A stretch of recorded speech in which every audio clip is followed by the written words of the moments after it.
Stevie, Hmm. what do you consider the most prestigious sporting event? Ever? Ever. I don't really. Okay, let me rephrase it. So, Stevie, what do you think of when you hear the Olympics?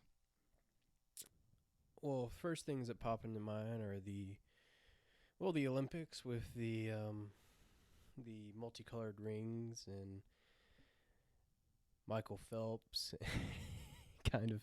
But I also think of the ancient Greece stuff and like Mount Olympus and stuff like that. And what was it called? The stone toss, whatever they're called, javelin throws, that stuff.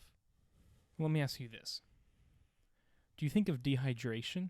Do you think of cheating? Oh, I know what you're going to talk about. Yeah. Okay, we're getting on topic. Okay. I think. Okay, yeah, we've talked about it a little bit, but I haven't gone in detail with you. And so. It was the most, if I remember correctly, it was like one of the most awkward cheating and just performance things in Olympic history or something. What we're going to talk about today is what I believe what could be the most absurd Olympic event in history.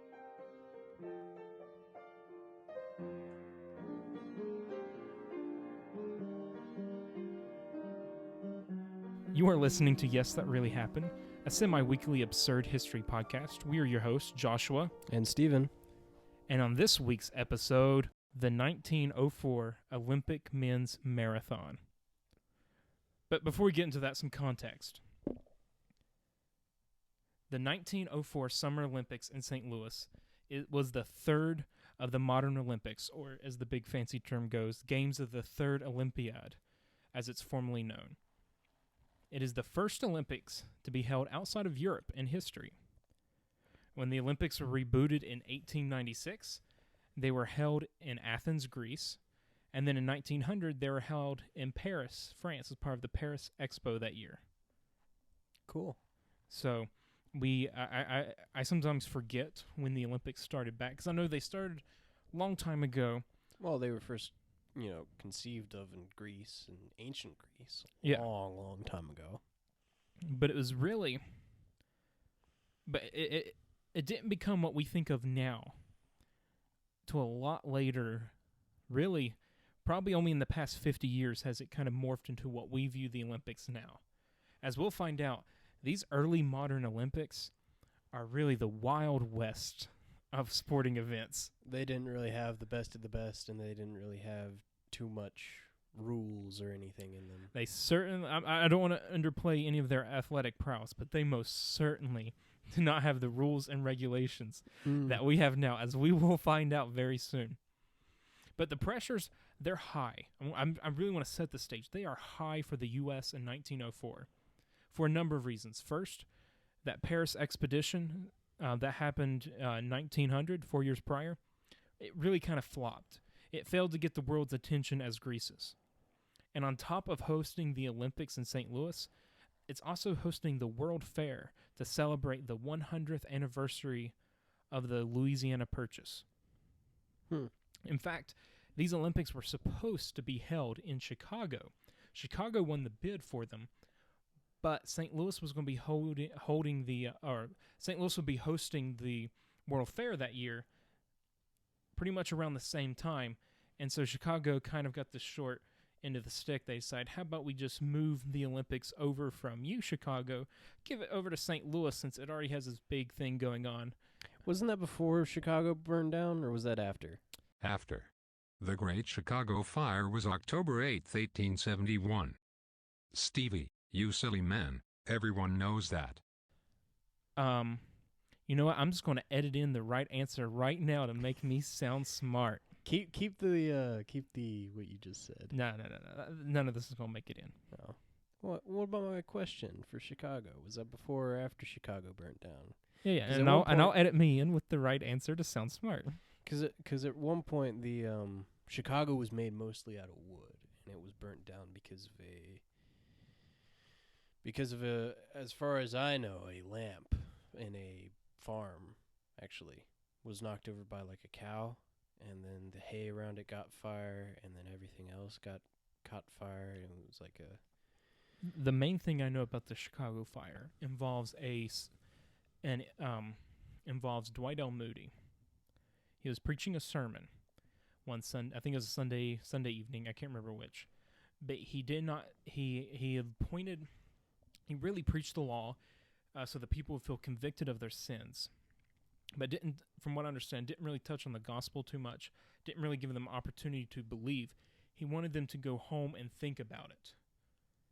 And that week is when the Chicago fire happened, and that kind of broke him. He said he would never end a sermon that way without giving an opportunity for people to repent and believe then and there. Because I'm assuming he lost a great number of his congregation in that fire. That's the only real thing I know about the Chicago fire. But the reason why I was asking that is because if it was after that point in time that the fire happened, then it might have been a good thing that they didn't get the Olympics there. Because it would have drawn people towards there and might have made the fire come early. You know. Well, I don't know. It was probably after. In truth, it was. I'm thinking it was. I'm thinking that was after. Well, as the fire. audience has probably already heard, I had such an insightful and wise response to your question that I definitely did not. I just can't remember the date. I don't know the date. I know it was around that time. Probably was 20 years before that. Definitely wasn't 20 years after that, but it was probably 20 years before that. And I was just wondering if that was a good thing or a bad thing. Because if the fire happened after that, then it was probably a good thing that the Olympics weren't held there. But if it happened but if the fire happened before the Olympics, then it was definitely a bad thing that wasn't held there. Well, I don't know, but this I do know. St. Louis has a lot happening. So there's a lot of stuff going on. You have the World Fair, the Olympics, and all this is kind of in one big celebration. And one of the things they had... St. Louis is the one with the arch, right? Yes. I should, because I've been to the arch, so I should know for a fact, and I'm going to say yes. I've gone past the arch. Oh, yeah, St. Louis, Missouri? Yeah. Yeah. Oh, yeah, so St. Louis, Missouri, they have a really cool... They have a really cool... This has nothing to do with our topic. They have a really cool museum called the City Museum. It's basically an adult version of the play area at a McDonald's. Didn't you send me like pictures about that? I think I did when I was there. And there was like a giant metal slide and stuff like that. Oh, yeah. It's a multi-story slide that's made from an old, I think, shoe chute from a factory. But anyway, that's off topic. Well, we got way off topic when I mentioned Chicago.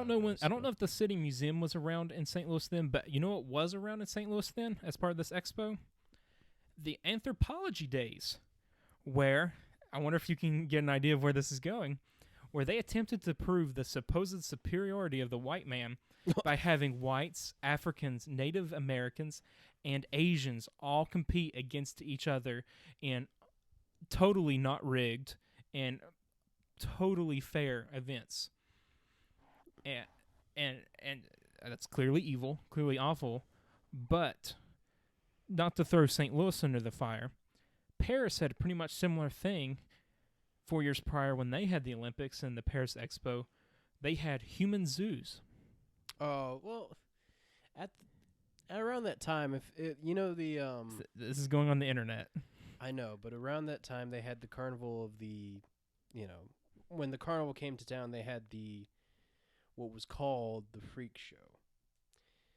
And I'm not talking about any comic book characters. I know what a freak show is. Okay. But I'm just saying that it's not that offensive because comic book characters have been named that. You know what this was, though, the human zoo. Yes. I'm fairly sure I understand what you're talking about. You have blacks and other people put in cages and treated like animals. I understand that. I'm just saying that around that time was also the Elephant Man. The Elephant Man was a bit after that. Well, I'm just saying it wasn't. The Elephant Man was before this. The Elephant Man was during the reign of Queen Victoria, because she would actually write him a letter every Christmas. Huh. But what I'm saying is that is not surprising. Okay, yeah. there were things like that for a while. I know what you meant, but this is the internet, and I wanted to make sure that you would elaborate and say that it's not that you were supporting it. Oh no. I'm not surprised that something like that Okay. happened at the Olympics But at that time, because I was pointing to the carnivals had stuff similar to that at that time as well. So okay, so that's some of the stuff going on in St. Louis around this time. But let's look at the Olympics themselves. Of the countries competing, do you know which continent had a surprisingly little representation compared to previous and subsequent Olympics? I'm gonna guess Australia, maybe Europe. No, Europe, there you go. Wonder why so few European countries had representatives there. Well, let's think of the time. This is 1904. And this is largely due to the Russo-Japanese War that began the same year. That travesty. Yes. And we know that World War I is brewing. It's obviously not here yet. It won't be here for a few years. About a decade, maybe. Yeah, about a decade. But we kind of get the idea of the political tensions in Europe. This is a time where just political tensions are high. You got a war going on. This is just a politically complicated time. To be fair, there wasn't much tension in America at the time. We had just, this was around the time when we had just came out of the Gilded Age, where there was almost the American Empire kind of thing. Yes, so we're booming. Got a lot of stuff happening. And so the Olympics, we're excited. We have the Olympics for the first time outside of Europe. But there are very few European countries there compared to previous ones. But we have some new people joining the Olympics this year. Despite being the third Olympic marathon, both South Africa and Cuba make their debut this year at the Olympics. They would join Greece, France, Great Britain, Canada, and the United States in this historic, if not for good reasons, men's marathon. And so, let's just kind of get an idea again. Can you get an idea of what these countries are treated to with this marathon? So I have a trivia question for you. Would you happen to know this? This is a very obscure fact, but I want to see if you can guess it. What year the marathon length will be standardized? I'm going to say 19... It's either going to be something really surprising, so very close to modern time, or it's going to be the year after this. Okay, it's not going to actually be that surprising. I'm built this up like it's a big deal. It's not. Let me just ask you this 50-50. Do you think it was before or after this race? After. You are right. It would be 1921 when the marathon length will be standardized. And so this race was actually around 25 miles / 40 kilometers for our listeners outside of the States. That's about a mile shorter than the current standard. So you may think, they're getting off easy. I just heard you say that, Stevie, right? You said they're getting off easy for having a shorter marathon? Well, no, because I know a little bit about this Olympics that you're talking about, so... Okay, well... okay, fine. They're getting off easy. There you go. That's the answer I'm looking for. Well, I hate to disappoint you and burst your bubble. Yes, whatever metaphorical bubble I had. Well, most Olympics, what time, or not Olympics, most marathons, what time of the day do you think they take place? Probably the morning. Yes, you're right. Most happen in the morning, before the sun is fully in the air, fully risen, to make it comfortable, to minimize as much as possible the danger of heat stroke and exhaustion. So what time do you think this Olympic, an event that you think a professional, the peak of professional athleticism and sporting, what time do you think they, in their wisdom, would plan this men's marathon? It's high noon. 3 p.m. Okay, so I was off. And take a guess at what the temperatures are. Probably 90 or up. On the money. 90 degrees Fahrenheit with the sun beaming down on you. And that's about 32 degrees Celsius for those, again, outside the States. These runners, as part of this race, they're in the sun, 90-degree weather. The runners. Wasn't it also really humid at the time as well? Now I don't know. I don't have the. I failed to get the humidity records. Well, I doubt there's records for humidity at the time. I'm sorry. I'm not trying to be obtuse. I'm pretty sure that I heard that it was a hot day with and fairly humid, if I remember. It may have been humid. I don't know for sure. It sounds like it probably was. We are talking about St. Louis, Missouri here. But as far as the track itself goes, the runners, they would have to run 3 laps around the official track and then onto dirt roads. Most of the race, in fact, would be on these dirt roads. And officials would ride in cars and bikes in front of and behind the racers. Now, what do you think that happened on dirt roads with these cars? Lots of dust. Yes, lots of dust kicking up. Especially, this was only, what was it, a decade and a half before the Dust Bowl. So I imagine there was already a buildup of dust at the time. So yeah, so very, very dusty, mostly dirt roads. And what little parts that touched in more urban areas, traffic was not blocked off. Because why would you do that? That made it safe. And so this created a very dangerous and dusty course, as you mentioned. But you know what? I'm sure the organizer of the Olympics have the competitors' best, or their health. I'm sure his intentions are for their health, right? it was 1904. I'm fairly sure they were pocketing money from this. So, chief organizer of the Olympics, James E. Sullivan. He's a bit of a. He considers himself a little bit of a scientist, and so he wants to do an experiment with the effects of dehydration. Oh, great. Now, remember, what time of the day is this race? You said it was 3 o'clock. And the temperature? 90 degrees. So let's toss in a little bit of intentional dehydration. Doesn't this sound lovely?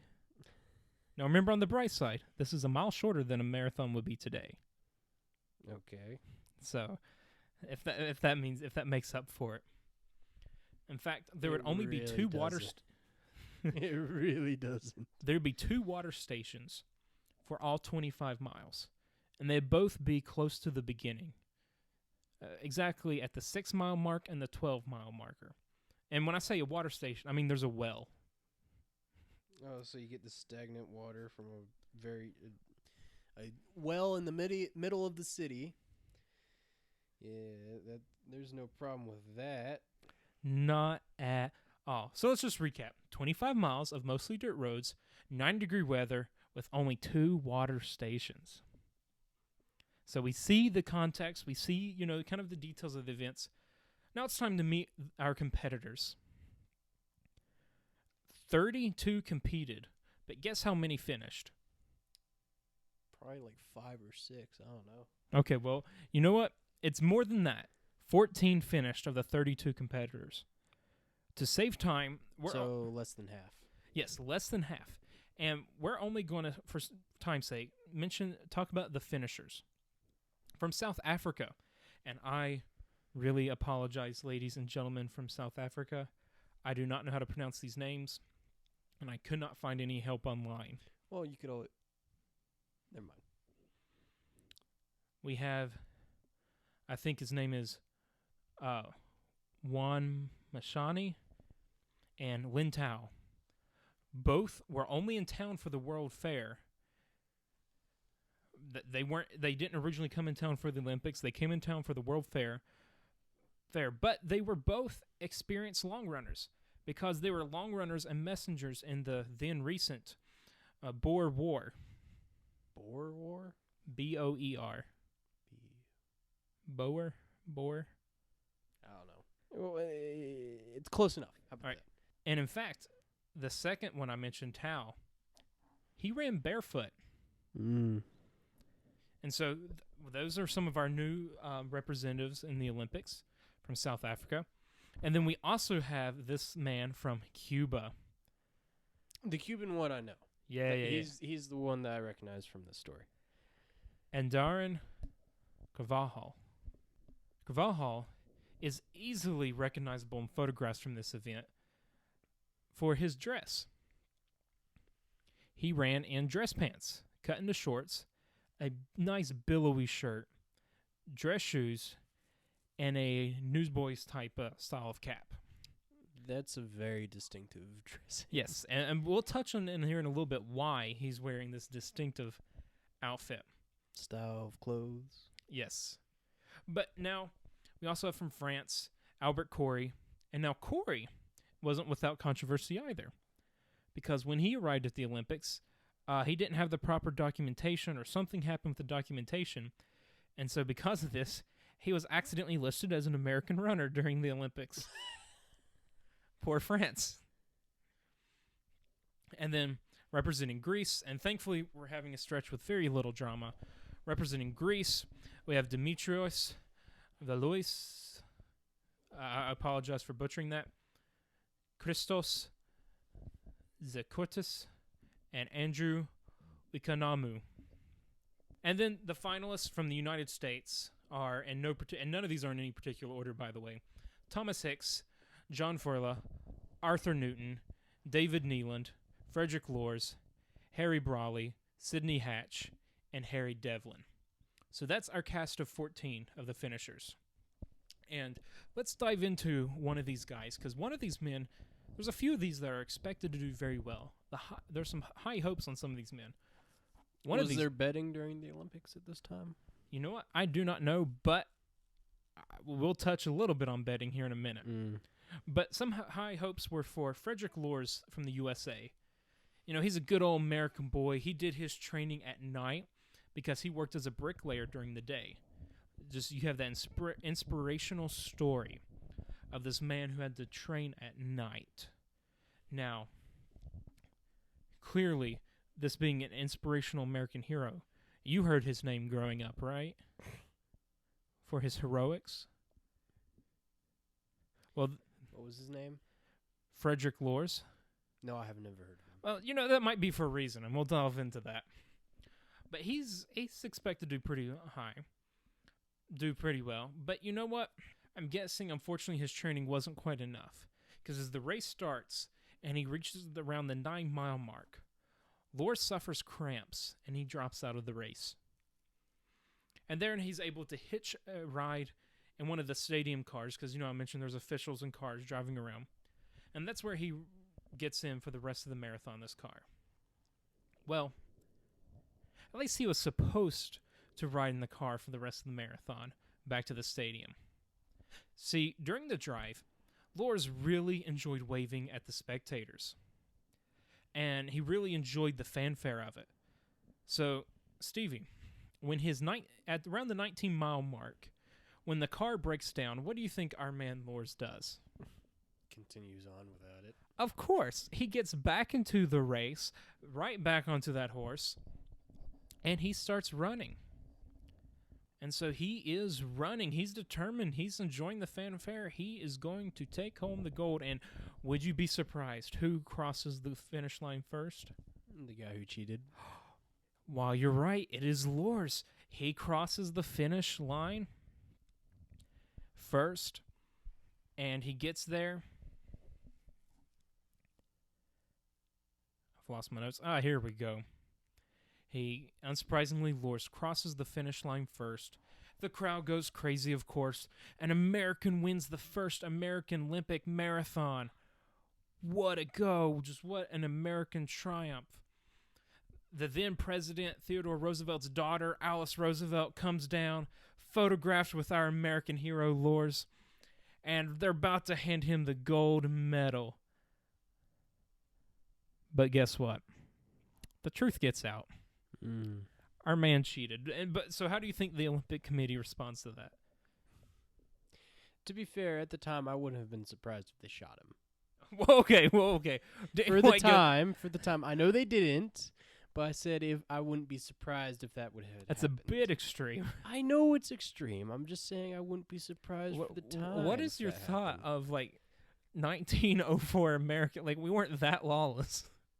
We had just gotten out the Wild West. That was the Wild West existed 5 years before this. So 1989. Mm-hmm. Okay. Well, no, they did not shoot him. I'm just saying I wouldn't have been surprised if someone said that, yeah, they shot him. They give him a lifetime ban. But Lors is able to convince him, hey, look, I didn't intend on cheating when I started the race. It just sort of happened. And so the Olympic Committee, when they realized he didn't really intend on it, his lifetime ban got shrunk to a 1-year ban. Wow. But you know what? I didn't intend to take the attention. I didn't intend to almost take the gold medal. Yeah, so, but you know what? It's not all bad for Lors. Like I said, his sentence is shortened, and next year he's able to go on and legally win the Boston Marathon. Ooh. So, Lors does pretty well for himself. So, Lors, he's the first to cross the finish line, but he's not an Olympic gold medalist. But unfortunately, that's not the craziest and wildest and the most absurd thing that happened this race. By the way, when I was talking about I wouldn't have been surprised if he was shot, I'm not saying like I wouldn't have been surprised if the organizational runners, or not runners, but the people that set up the Olympic shot him. I was more of saying I wouldn't be surprised if someone in the crowd had shot him. Ah, For okay. cheating. I thought you were saying the No. official Olympic No. Committee. Like, okay, No, I'm you not, took a I'm not car saying, for a few miles. No. I'm Here's saying, the sentence: I'm death. I'm saying that for cheating, I wouldn't be surprised if someone in The- the crowd had shot Our him. man TR himself rides up on a moose and pulls up. But whatever. No. I just felt like I need to clarify. I didn't think the committee would have shot him. I thought I wouldn't have been surprised if someone in the crowd would have Okay. shot him. Thank you for your elaboration. No, this story is absurd, but it's not quite that absurd. So, Lors, he doesn't get to take on the gold. So, we see he finishes first, but doesn't get it. Well, so who else can win it? And unfortunately, we see them being intentionally deprived of water isn't going to be good for the rest of our runners. So, the next man to cross the finish line is Thomas Hicks. So, he's the second to cross the finish line, and he is going to take the gold. But let's check in on let's see how he does that. And so, Hicks is also from the States, and earlier in the race, he actually passed Hicks early on, taking an early lead. And Wait, past who? Lors. So Lors, Lors, okay. he started off in the win. People thought he had a good chance of winning. Hicks fairly quickly takes the lead from him, and then we know Lors cheats and finishes. But Hicks, he's running, and he's doing pretty good. He's looking pretty good. And he's about a mile ahead of anyone else, the next person. And he's only about 10 miles from the finish line when, well, the 90-degree weather, or 90-degree temperature, and the lack of water, and the dust, it really becomes too much. This becomes a dangerous cocktail for him. And he's on the verge of collapse. But thankfully, Hicks is not alone. His trainers are following him on bicycles, and they refuse to let him give up. But Hicks can't keep going under that circumstances, so what does his trainers do? I've heard this before. Well, what do you so think they should do? Well, I think they should have just given him some water. You know what? That'd be too logical for the 1904 men's Olympic marathon. To be fair, a lot of people were on drugs at this time. They're illegal now. So they take 2 raw eggs, which apparently I'm guessing they had on them for whatever reason. Probably for their lunch They have 2 raw eggs. or dinner or whatever. Take a little bit of brandy. Because everyone had alcohol at the time. Yeah, of course, you have some brandy. And then also add in some strychnine. Or strychin. Can you describe what that is? Strychin. Oh, you want to know what that is? I hear you asking? Well, let me tell you. It's a common rat poison. A common rat poison that, in small doses, can serve as a performance enhancer. Was it given in small doses? Well, we'll see. Yes. They gave it to him in small doses. But Or was it just believed to be a performance enhancer? No, in small doses it would be. Okay. From what I understand from my research, I haven't really taken it myself. Because, So. I mean, they thought at that time, they thought that radium was a performance enhancer. Or at least some radium was sold as a performance enhancer. A golf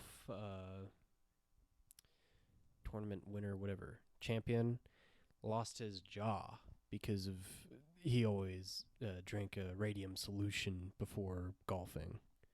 Well, okay, again, this isn't quite as bad as severe as that. But, so they take this rat poison, because, you know what, that's cheating today, but performance-enhancing drugs will not be outlawed for another few more years in the Olympics. And so they mix this raw eggs, liquor, and rat poison. And so this makes another cocktail. And what do you think this does to Hicks? Turns him into Superman. You know what? So close. So close. It makes him fatigue more and start to hallucinate. Mm. And it's so bad now that as he approaches the finish line, his trainers have to pick him up and help carry him across the finish line. Wouldn't that be considered cheating? You know what? Today, I think it would be. But not in 1904, not at this Olympic marathon. And so this man, he's drugged. And I'll have a picture linked in the comments or show notes. But you can see they drag him, and he's basically running in air as his trainers bring him across the finish line. But you know what? The Olympic Committee, they're probably just happy they finally have a winner who didn't cheat. Well, I guess this guy... Who didn't cheat as much. Yeah. Who didn't cheat as much, who didn't cheat by their standards. Who didn't intentionally cheat. Yeah. And so he's carried across the finish line. Because, I mean, the man was hallucinating at the time. He couldn't, Yeah. He would never run again in another event because of the damage and strain that this did on him. Ooh. Yeah. What was his age at the time? That would have been an excellent thing for me to write down. But you know what? There will be some more information for you listeners linked in the show notes and comments for you to go and research this more yourself and see if we, or I guess I'm saying we, if I missed any important facts. I was just asking his age because usually for the younger people, for something strenuous like that happening to them, they could usually shake it off. But for people that are like older, yeah, doesn't really help. Yeah, so this is rough on him. But we have our first legal winner. And you know what? Our third and fourth, or second and third, thankfully they finished with little controversy. France's Albert Corey and America's Arthur Newton finished second and third respectfully. Who? The Francis Albert Corey, what country? Albert Corey from France. So he was the American runner. Yeah, that's right. USA, first, second, third, and sort of first with the cheater that was disqualified. So that's right. USA, baby. We're bringing home the gold, silver, and bronze. But, so we have our second and third. They finished with little controversy. But let's see if fourth place can say the same. That's right. Our man from Cuba, Carvajal, however you pronounce it. Again, I apologize to you Cubans out there. I apologize for any butchering of pronunciation. And you know what? He had a rough time of it. But his hard time didn't start with the Olympics. No, it started before the Olympics. Carvajal, he is a mailman from Cuba. He raises money, from what I understand, to come to the U.S. for the Olympics. But you know what? Look, he's high on life. He's just got all this stuff going for him. Why not make a little stop along the way in New Orleans and do a little bit of gambling before the race starts? Is that why he shows up in cut dress pants, dress shoes, and a page boy hat or whatever? Like an old newsboy style hat? Yes, because he loses everything gambling in New Orleans. In fact, he has to hitchhike to the Olympics and can't afford to buy new clothes when he gets there. And he barely makes it in time to join the race. I mean, he rides by the skin of his teeth, and he decides to make it a little better on himself. He cuts his pants in the shorts, tucks his shirt in a little bit in the front, still has his hat on, and our man's off to the races as it starts. And you know what? And I don't even blame him. He's trying to live it up. He's trying to enjoy this as much as possible. He's stopping, he's talking and interacting with fans watching, which I must say, I want to pause here. In 1904, before we have live TV broadcasting and internet and YouTube and stuff we have now, how boring would it be to watch a marathon? I mean, you're just sitting, if you're at the starting point and / finish point, you're just sitting in the stands for like 4 hours. Well, I mean, it depends if you're there with people and if you're betting on the race or not. Yeah, well, even then, what are you going to do for like 4 hours? Read a book. Yeah. Talk to friends. Now, I don't know if it was free Say to go hi to to these family. Olympics or not, but I'm just theorizing it probably wasn't. You pay money to go see the race. It just seems like such. Anyway, that's just me as a man in 2020 saying that sounds boring to go to a marathon back then when you had no way of knowing where people were at. I'm fairly sure people were used to waiting and nowadays people are not used to waiting. So That's fair. That's very fair. Well, because travel time took longer back then than now. that's true. And you know what? Yeah. And our man from Cuba, he's enjoying this. He's enjoying talking to those people waiting and watching. That is until there's a man with some peaches, a couple peaches. And, you know, our man from Cuba, he's probably hungry because he lost all his money. And so probably hasn't been able to comfortably eat. And so when this man won't share his peaches, guess what Carvalho does? Throws a punch. No, he steals them. He steals them, eats them, and goes on running. But you know what? That's just a drop in the bucket for this guy. He's still hungry. So he's running. And Stevie, do you see that? What's that in the distance that he sees next to the track? Probably a well. An apple orchard. Oh. An apple orchard. Is anyone else thinking of the rabbit and the hare? Or not the rabbit and the hare, the hare and the tortoise. Or the rabbit and the tortoise. Or whatever at this point.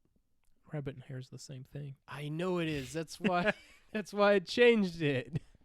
But the you know how the rabbit takes a break every now and then, the tortoise catches up, and then eventually the rabbit takes a nap and the tortoise passes him by without waking him up. Well, you know what? It's a little bit more applicable than you may even realize. Because as he's stopping and eating those apples, apparently some of them are rotten. Oh. He starts getting stomach cramps. And so what does he do? Take a nap. Sleep it off. Wow. And he finishes his fourth. This is an Olympic. Yeah, he finishes fourth. And this is an Olympic event. This is an Olympic event. What we consider the pinnacle, at least today, we consider, or at least I consider, the pinnacle of performance in a specific field or area. To be fair, this was 1904, and this was what, only the third Olympics? Yeah, this is the third Olympics, so they're still figuring out. But this man takes a nap after stealing some more food, eating some rotten apples. Takes a nap for a little while. Then he's able to get back up, feels better, feeling a little bit more perky, this chap, and he crosses, and he's the fifth to cross the finish line and claims fourth place for Cuba. He's the fifth across the finish line and gets fourth. That's funny. Yes, and so this man from Cuba takes home fifth. And so now, again, the Olympic Committee can breathe easy. Another man has crossed the finish line without technically cheating. Technically. Well, I mean, it doesn't seem like he cheated at any point. No, he just stole. Oh, yeah, he broke and actually, the law. But I remember recording, I don't know specifics, but that would actually be cheating for modern marathon rules. Well, modern marathon rules, there's a whole book of rules. At this time, there was probably just a few, like 10 rules. It's the 10 commandments of the They don't even Olympics. have a standard. I don't think they have any rules. Well, apparently other than they don't did. take a car. Other than don't take a car. But we see this man. Yeah, taking a break now would be considered cheating. Like stopping, laying down, taking a nap. That would disqualify you now from a marathon. Really? Yeah, I'm 'Cause pretty confident. I'm pretty confident. I remember reading a website of a long list of modern rules because you can find the Well, website with the list of if you want to throw a marathon, here are all the requirements. Wouldn't taking a break or taking a nap during a marathon just shoot yourself in the foot? Yeah, but it also disqualify you. Why? I think it's against the spirit of the events. Okay, that's a bit I guess. ridiculous, but okay. Well, you know what? Take it up with big marathon. Big marathon. That's right, You folks. mean the gas company marathon? Yeah. Sorry, Marathon. You know what? We're never going to get a sponsor from Marathon now because of that. Thanks a lot, Stevie. Oh yes, a sponsorship from a big oil company. To our history podcast. Yes. Well, they're not now.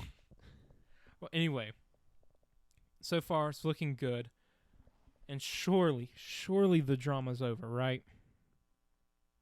I'd say no. Well, seeing only less than half of the participants finished, I think you're right. I think this is where my knowledge of this event cuts off. Yeah. Right after the Cuban crosses the line. That's right. And so now, no, I wasn't laughing at what you said. I was thinking like, man, he finished fourth even after that.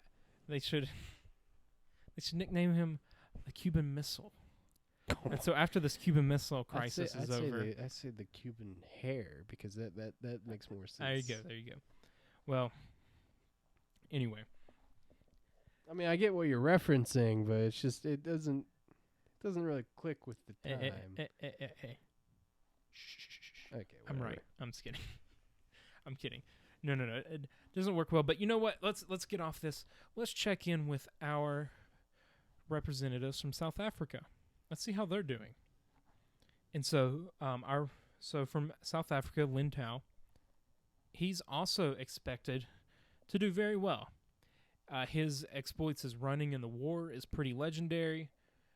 He's built up some fame, and so they think he's going to finish very well. In fact, he was considered to be a serious contender for first place. And so, I would say let's step into his shoes for a moment and see how he's doing, but remember, is he the one that doesn't wear the shoes? Mr. Tao is not running in shoes. Now some news outlets at the time reported neither one of them was wearing shoes, but I think that's inaccurate because we have a photograph of the event and one of these two were wearing shoes. But Mr. Tao, he's not wearing shoes.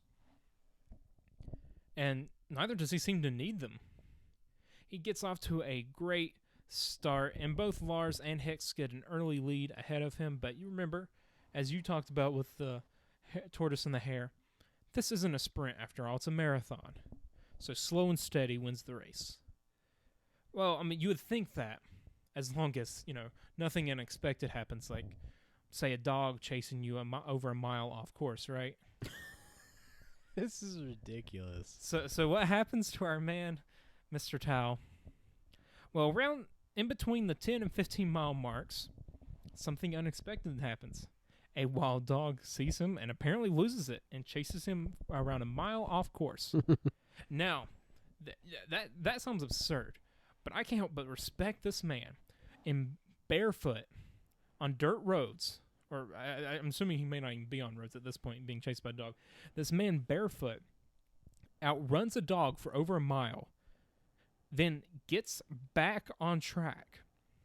He gets off. He's chased for over a mile off. He probably climbs a bunch of stuff. Maybe, I don't know. I'm picturing the scene from Ferris Bueller's Day Off, where he's running through people's backyards and jumping over fences. This man runs over a mile off course, finally gets back on, and you know what? He's undeterred. He's not stopping to take a nap after having to run for his life. No, our man keeps running, pushes forth, and finishes 9th. Behind the guy that took a nap. Yes, but that leaves fans wondering, what if this man did not have to run over a mile off course to save his life? Well, I doubt he would have been killed. seriously mauled, sure, but Well, if you're chased out in the middle of nowhere by a dog. well, it wasn't out in the middle of nowhere. It was in St. Louis, so Yeah, but this is kind of on the outskirts. This isn't The modern day outskirts- St. okay, This isn't outskirts modern of day St. St. Louis. Modern day St. Louis doesn't have the dirt roads. Oh yeah, I know that. Well, we don't know. And it also has an orchard right in the middle of it. So Yeah. So we don't know. We don't know what happened, and neither do we know what happened if he wouldn't get chased off track. But I do wonder what if.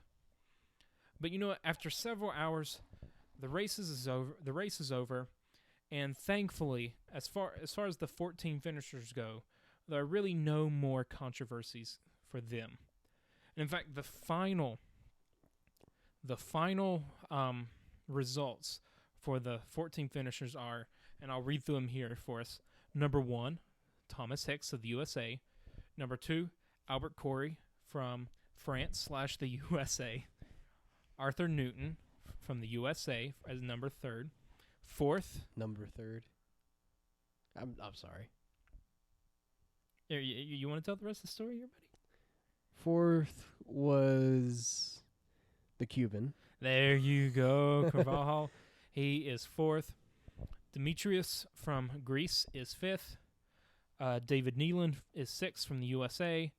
Again, 7th from the USA. Harry Brawley, 8th. Sidney Hatch, USA. 9th. Lin Tao, South Africa. 10th. Christos from Greece. 11th. Harry from USA. 12th. Mashiani from South Africa. Again, I apologize for mispronouncing that name. 13th. John Furla from USA. And 14th, Andrew Ukinamu from Greece. And then again, famously disqualified, Frederick Lors. Mm. So those are our 15 people who crossed the finish line. And 14 winners. Yeah, the 14 finishers and the 15 people who crossed the finish Mhm. line. But you know what? What happened to some of those 18 who didn't finish? Well, thankfully, by God's grace, there were no casualties. But that was almost not the case. Because the dust was so thick, multiple runners were found after the fact, or 2 at least, were found after the fact, passed out along the side of the road from the heat and dust. William Garcia from California was also another person who was thought to have been a potential first place contestant. He was expected to do well, but he swallowed so much dust that his esophagus was lined in it, and it caused him to start hemorrhaging. Oof. And so he isn't able to finish, and there are more stories like that, but we're not going to go, unfortunately, we're not going to touch on every one because not a lot of this is documented on. Surprisingly, they didn't want to remember a lot of this. Surprisingly. And so, but because of a combination of extreme temperatures, excessive dust, and elusive water, the 1904 Olympic Marathon holds the record for the worst participant to finisher ratio of any running event in Olympic history. Only in Olympic history, though. As far as I'm aware, I don't know the statistics for outside of Olympic history. And this might hold the worst finisher ratio of any Olympic event, but I'm not positive, and I'm not willing to say. All I know for a fact is it holds the worst for the any running event in Olympic history. I've heard of races that had no finishers in them, but those were mostly cars. Oh, and I don't want to give any too more details because some future topics I do want to talk about at some point in the future are a couple car races that are even more absurd than this. But, so Stevie, what are some things that we can learn, do you think? What are some of the things that our audience can take home from this? Because, you know what, knowledge without application is kind of just prideful. Don't be a rabbit. Don't be a rabbit. Well, you know what? I mean, that guy probably would have won if he wasn't a rabbit. Interesting advice. You hear that, audience? Don't be a rabbit. Or hair. Or hair. But, don't take credit which is not yours. Because people will find out. Your sins will find you out. Don't do that. I say it. And, you know, I'm going to take the easy, low-hanging fruit. Drink water. drink your water. Remember to eat raw eggs. Don't remember to cook your eggs. Don't consume rat poison. Actually, you know where the salmonella is on the eggs? Where? It's not in the yolk or anything. It's on the shells, on the outside of the shells. So technically, if you're really careful, you can crack open your egg without getting any debris from the shell. But isn't that what gives you the texture, just to bite into it raw? I've never heard of someone munching on an eggshell raw, but I've heard of people swallowing eggs, like the eggshell. Like just the entire egg, just swallowing it. Oh, my. Oh, I said that was a joke, but, I just, swallowing a whole egg. I've seen people do it. Yeah, python, snakes. Well, no, people. Man. Anyway, well, don't do that. But I think Stevie mentioned the best advice.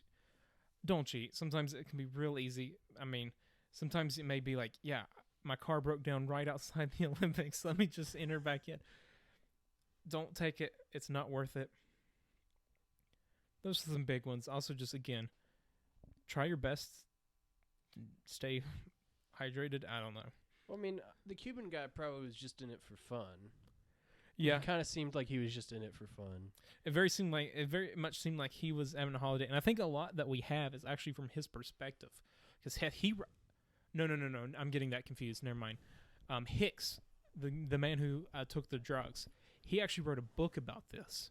How in the world is he a viable source for writing about this? He was hallucinating at the time. Well, he doesn't remember part of the race. I think he remembers. I didn't read the book. I read some snippets from it. I read a lot. Most of my information comes from articles, which I'll have linked below in the show notes and or comments. But yeah, I don't know. I do remember saying that he does not remember at least part of it. And again, like I said, that wrecked him. He didn't participate in any running event again after this. And he clearly was good because he was leading the race when he took those. He was a mile ahead of everyone. He was a mile ahead of third place, or ended up being second place because of the cheating. But he ended up being a mile ahead of the next guy. So he clearly was good at it and may have, we don't know, but could have gone on to do more of these events if it hadn't been for that. Also, don't allow self-proclaimed scientists to organize your races or events. Yeah. Because isn't that what you said? He was self-proclaimed a scientist? Yeah, he liked to he just liked to dabble in some of his own experiments. But you know what? In summary, the 1904 men's marathon was a complete disaster. The winner was disqualified for taking a car half the way. The new winner had to be carried across the finish line because he consumed rat poison. One runner stole fruit and took a nap. This entire thing just reminds me of, what was that cartoon show, Wacky Races? The Wacky Races. Reminds me of, for those familiar with The Office, the season 4, episode 1, where they have a fun run to raise awareness that there is a cure for rabies. No, there's not. There's a vaccine, but there's no cure. Well, if you get it early, like you can get the vaccine early. Well, if you get it before symptoms start. Well, here's the thing. This is how rabies work. You heard it here, folks, first on this absurd history podcast. Oh my goodness. Okay. For rabies, you are bitten by an animal that has rabies. It travels through your nerves, but it travels slowly. So you can be bitten by a wild animal and symptoms only come on a month or a year later. Now, the problem is that once symptoms come on, that means that the rabies is in your brain already. And at that point, there's no prevention or cure. But the rabies travels up through your nervous system to your brain and does what, viruses and bacteria does. It self-replicates. It gets into your saliva. It causes you to have aversion to water. Actually, one interesting fact about rabies, there is no recorded human biting another human when they have had rabies. None. But why are we on rabies? I'm trying to remember what I was going to go up to. This Cure whole for race rabies. reminds me of an episode of The Office, but this is real. This is even, like I said, fact is more absurd, fact is greater than fiction. There's no straight cure for rabies. There's vaccines and stuff, but no straight cure for it. And it has a 98% mortality rate once you get symptoms. So there have been people that have survived, but it is not common. Or I think it's 98%. It's somewhere high up there. No, 4,000 Americans die of rabies every 1,000 years. So what would that be? 4 Americans per year or something? Yeah. And shout out to you if you know that reference. I have no idea what that reference is. So That's right. But you know what, folks? And Stevie, I know what you're thinking. And before you say anything, yes, that really happened. Thank you for listening to Yes, That Really Happened. Yes, That Really Happened is an absurd history podcast about those occasions when history is greater than fiction. All the wonderful music you've heard was written and performed for this podcast by the talented Corey Bowers. Links to articles and sources used can be found in the show notes. If you would like to write in with a topic or correction, you can find our email linked in the show notes as well. You can listen to all episodes on YouTube, Spotify, or your preferred podcast platform. If you would like to help the show out, please subscribe, like, rate, and review us on Apple Podcasts, but most importantly, share us with a friend. Thank you for listening. Soli Deo Gloria. Goodbye.